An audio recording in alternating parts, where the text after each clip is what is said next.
My name is Brittany, and at 28, I'd managed to build what most would consider a pretty good life for myself. After years of hard work, I had landed a position at one of the most prestigious companies in the city. The salary was excellent, and I had finally achieved one of my biggest dreams, buying my own apartment. It wasn't anything fancy, but it was mine, paid for with my own money, and that made it perfect. I remember that day clearly. It was a sunny Saturday afternoon when my younger sister Ashley showed up at my door unannounced. At 23, she still lived with our parents, which had never seemed to bother her before. She'd always been content letting them support her while she figured out her life, as she put it. But this time, something was different. As soon as I let her in, I noticed her eyes darting around my apartment with an intensity I'd never seen before. She wandered from room to room, touching things, examining everything as if she was seeing it all for the first time, even though she'd been here countless times before. "Your place is so nice, Britt," she said, running her hand along my kitchen counter. "You're so lucky."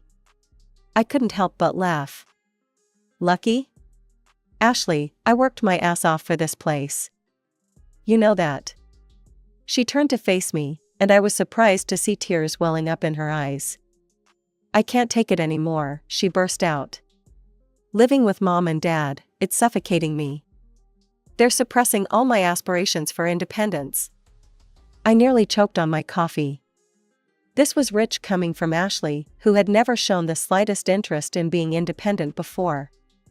"Since when?" I asked, trying to keep the skepticism out of my voice. "Last time we talked, you were pretty happy having Mom do your laundry and Dad paying your phone bill."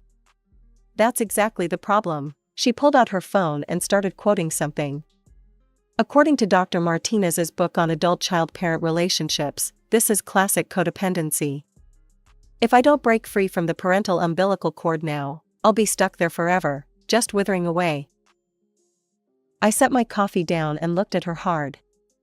"Ashley, what exactly are you asking me?" She took a deep breath, and there it was, the real reason for her visit. "I need your help, Britt. I want to move out, but I need money for the first 3 months of rent. I'll find a job right away, and then I'll be completely self-sufficient. Just like you." Maybe it was the way she said, "just like you," that got me. Or maybe I was just tired of worrying about her never growing up. Whatever it was, I heard myself saying, "Okay, I'll help you." The squeal she let out probably could have been heard 3 floors down. She threw her arms around me, nearly knocking me over. "Thank you, thank you, thank you. You're the best sister ever, Britt. You won't regret this, I promise." A week after our conversation, Ashley burst into my apartment waving her phone in the air like she'd just won the lottery. "Britt, I found the perfect places. You have to see these." I was in the middle of making dinner, but she practically dragged me to my couch. As she started scrolling through the listings, my eyes nearly popped out of my head. The first apartment she showed me was in Riverside Towers, one of the most expensive complexes in the city. "Look at this view," she gushed. "And it has a rooftop pool, gym, and even a concierge." "Ashley," I said slowly, "this place is $2,800 a month. But it comes with parking." She swiped to the next listing. "Okay, this one's a bit cheaper, only $2,500. But look at the marble countertops." I put my hand over her phone. "Stop. These places are completely out of the question." I pulled up my laptop and showed her a listing I'd found earlier. "Here, this is more realistic. It's a 1-bedroom in a good neighborhood, comes furnished with basic appliances, and the rent is reasonable." Ashley wrinkled her nose as she looked at the photos. "But it's so basic." "It's clean, safe, and perfectly nice for a first apartment," I said firmly.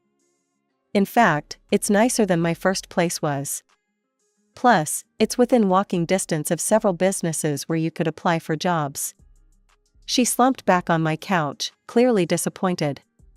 "I guess." "Look," I said, trying to be patient, "this is exactly the kind of place you need while you're getting established. Once you have a steady job and your own income, you can upgrade if you want." After what felt like an hour of convincing, she finally agreed to look at my suggestion. The next day, we met with the realtor, a cheerful woman named Linda, who walked us through the apartment. It was exactly as advertised, modest but pleasant, with decent furniture and working appliances. Ashley kept making faces when she thought I wasn't looking, but I ignored her. "We'll take it," I told Linda, pulling out my checkbook. I wrote checks for both the security deposit and 3 months' rent, while Ashley signed the lease agreement. As she scribbled her signature, I felt a mix of pride and anxiety. This was really happening. Over the next few weeks, I called Ashley regularly to check on her job search. Her answers became increasingly evasive. During our last call, I finally lost my patience. "Ashley, I'm not going to pay your rent indefinitely. You need to find work." "Don't worry about it," she said dismissively, and before I could respond, she hung up on me. I stared at my phone in disbelief, a sinking feeling in my stomach that my sister's version of independence might be very different from mine. 3 months flew by faster than I expected. I was knee-deep in a project at work when my phone buzzed. Ashley's name flashed across the screen, and for a moment, I hoped she was calling with good news about a job. I couldn't have been more wrong. "Hey, Britt," she said, her voice casual as if she was about to comment on the weather. "Just reminding you that the rent's due by the 15th. You'll need to transfer money for the next 3 months." I nearly dropped my coffee. "Ashley," I said, trying to keep my voice steady, "we had an agreement. You were supposed to get a job and start paying your own rent. That was the whole point of this, becoming independent, remember?" "Oh, come on," she interrupted, not even letting me finish. "I haven't found the right position yet, but I'm totally on my way to it. These things take time, you know?" "No, I don't know," I snapped. "You've had 3 months to find something, anything.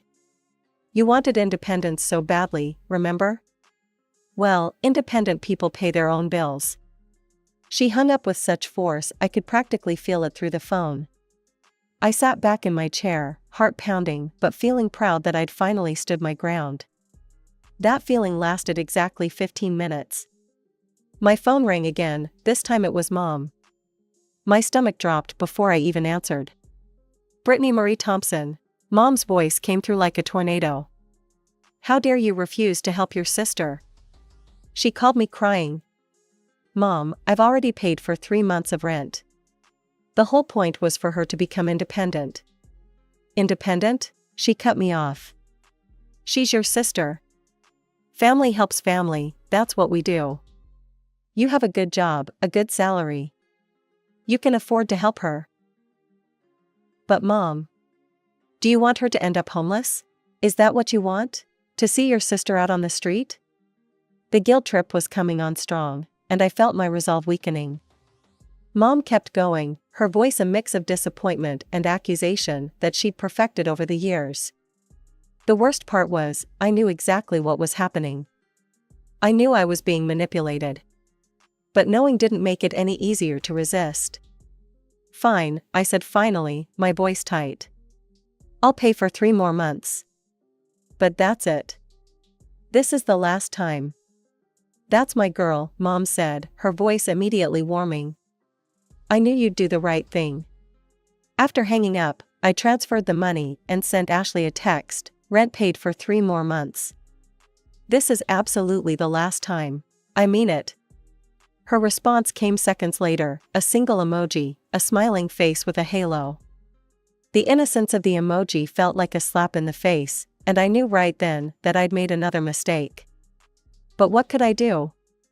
She was my sister, and Mom was right about one thing: I could afford it.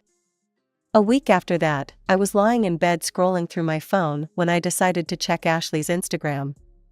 I hadn't looked at it in a while, and what I saw made my blood pressure spike. There she was, posing in my apartment, the one I was paying for, like some kind of lifestyle influencer.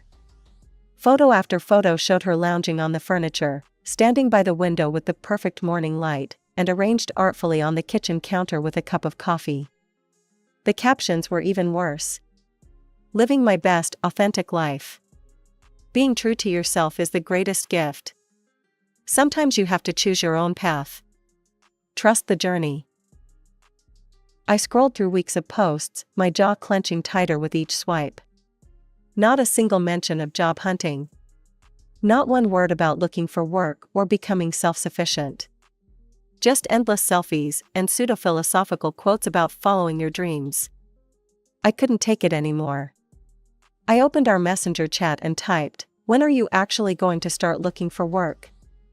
The response came so fast, I wondered if she'd been waiting for me to ask.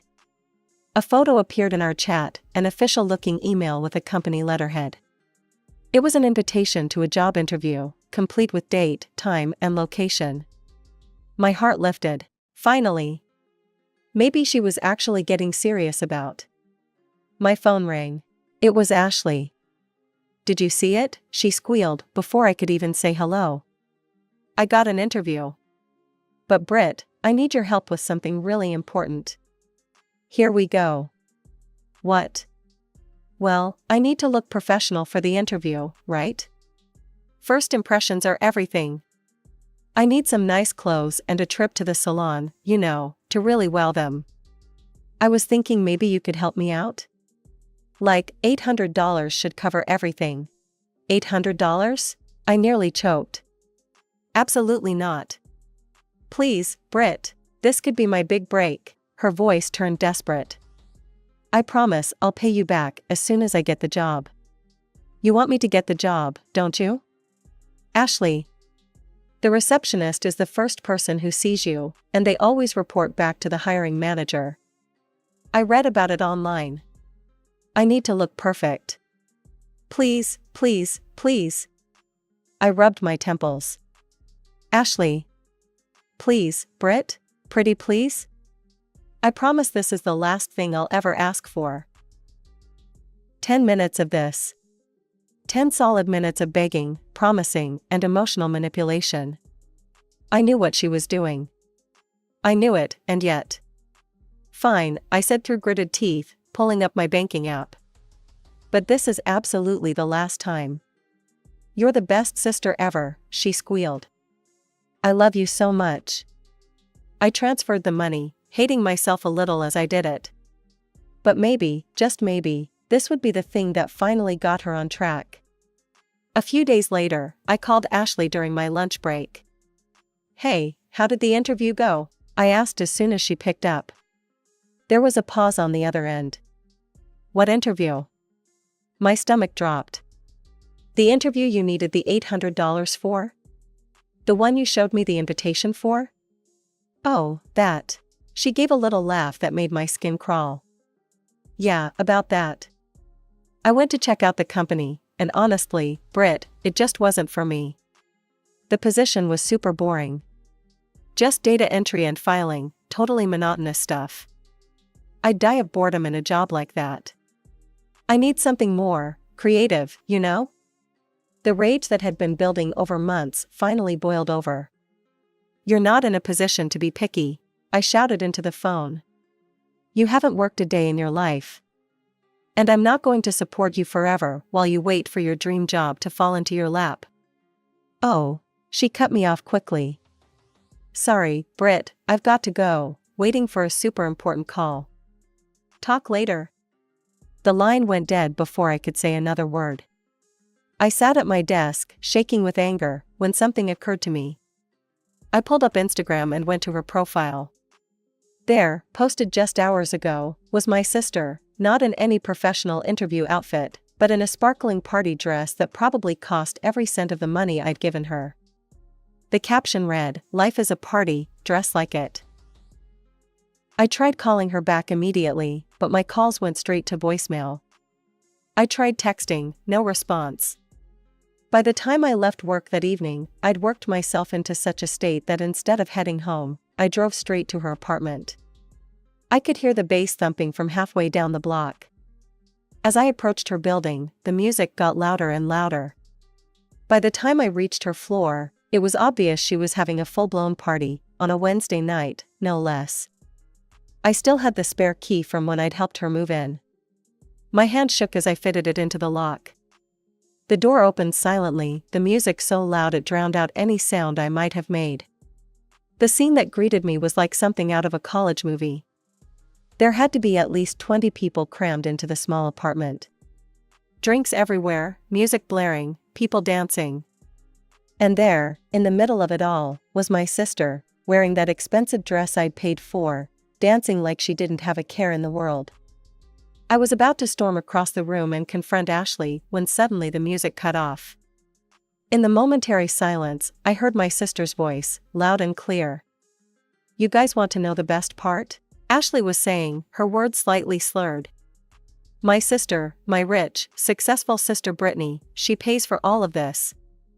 She gestured grandly around the apartment, nearly spilling her drink. My feet felt frozen to the floor as I listened. "She actually gave me $800 for interview clothes." Ashley made air quotes with her fingers. "Can you believe how stupid she is? I mean, look at this dress. Much better than some boring office suit, right?" More laughter. I recognized some of the faces in the crowd, people I'd met before, people who knew me. "And get this," Ashley continued, clearly enjoying her audience, "she actually thinks I'm going to get a job. Like, why would I need to work when I have a cash cow for a sister?" She took another sip of her drink. "All I have to do is cry a little about wanting to be independent, and she throws money at me."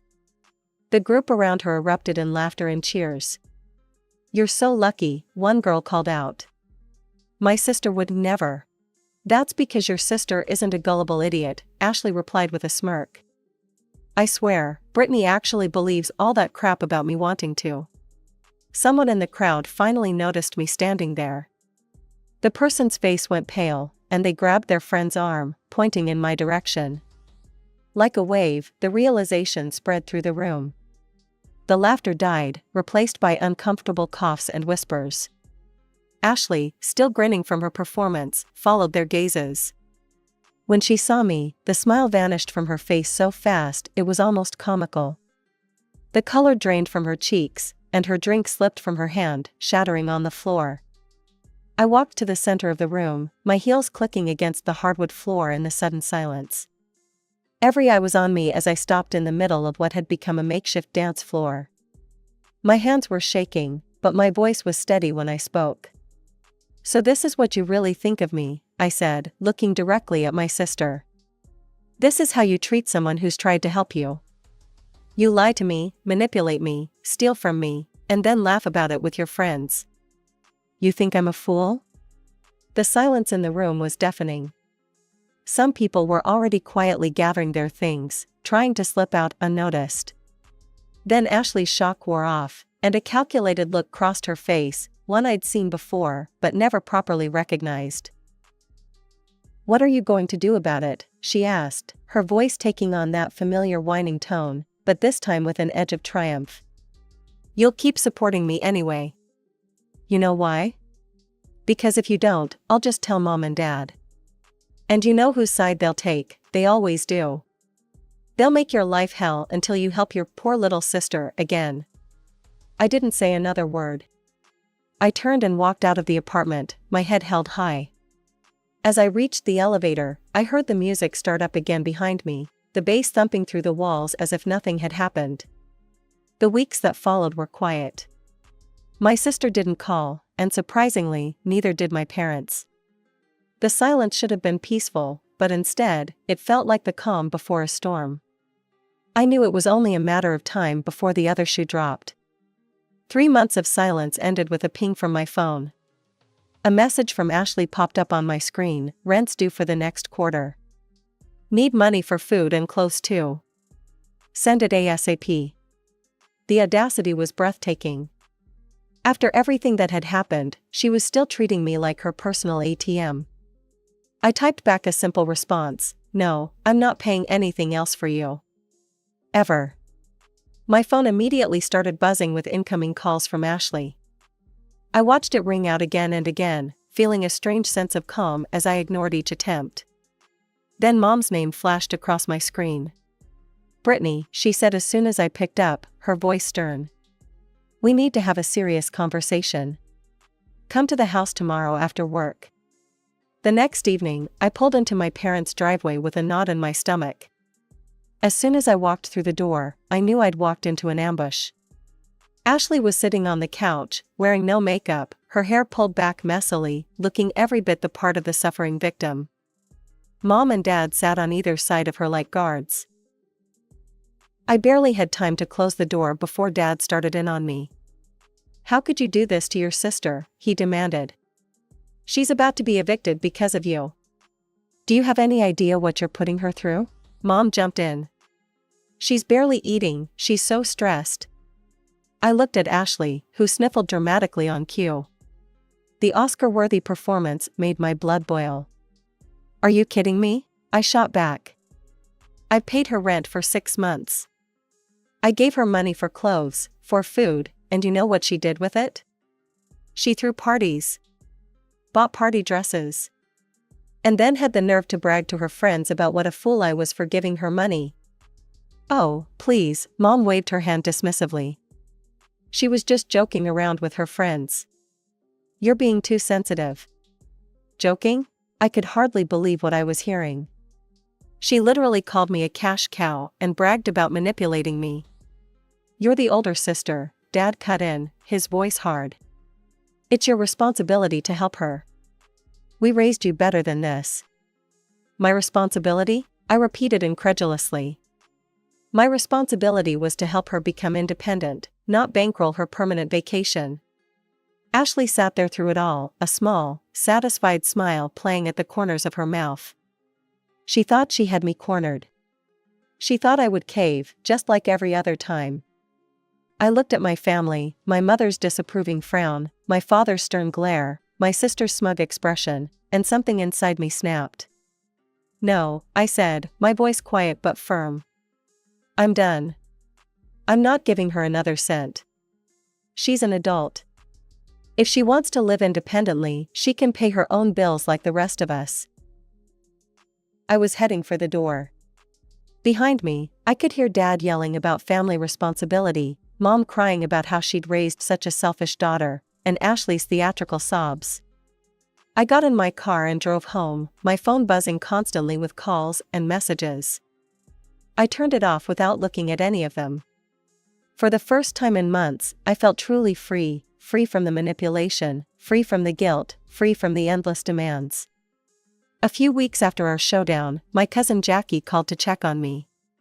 She'd heard about the fight and wanted to give me some updates. "Your parents are paying Ashley's rent now," she told me.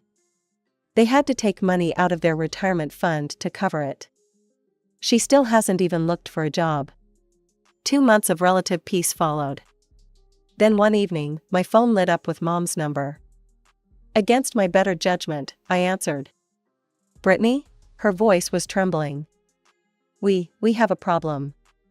The story came out in bits and pieces, punctuated by my mother's barely suppressed sobs. The apartment owner had finally had enough of the neighbors' complaints about Ashley's constant parties. He'd shown up unannounced during one of her latest bashes, with the police in tow. "But that's not the worst part," Mom's voice cracked. "When they did an inventory of the apartment, Brittany, Ashley had sold some of the furniture and appliances. The owner's furniture. She'd been selling things bit by bit to pay for her parties." I sank into my couch, stunned. "She what?" "She's being charged with theft," Mom was openly crying now. "But the owner said if we reimburse him for everything she sold, he won't press charges. Please, Brittany, we need your help. Your father and I don't have enough after covering her rent." "No," I said firmly. "I warned all of you what would happen if you kept enabling her. This is the result of how you raised her, making excuses for everything she does, never letting her face consequences. How can you be so heartless?" Mom's voice rose. "She made some mistakes, but she's family. Think about what this would do to her future. Think about what it would do to this family." "I am thinking about her future," I replied. "Maybe facing real consequences is exactly what she needs." "Please, Brittany," she tried one last time, her voice thick with tears. "If you ever loved your sister." "Goodbye, Mom." I hung up. A week later, Jackie called again. "Thought you'd want to know," she said.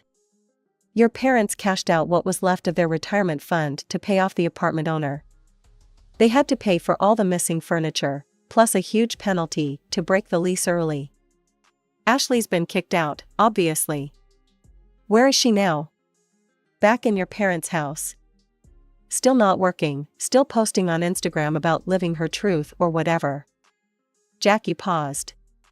"Your parents are telling everyone you abandoned the family in their time of need." "That was 6 months ago. Ashley still lives with our parents, still doesn't work, and still posts inspirational quotes about weathering life's storms. Mom and Dad had to postpone their retirement, but they haven't learned their lesson. They're still supporting her, still making excuses. As for me, I haven't spoken to any of them since that last phone call. Sometimes I see posts from extended family members about holiday gatherings I'm not invited to anymore. I hear through Jackie about the stories they tell, painting me as the villainous older sister who abandoned her family. But here's the thing, sometimes being the bad guy means you're the only one brave enough to stop the madness. Sometimes love means letting people face the consequences of their actions.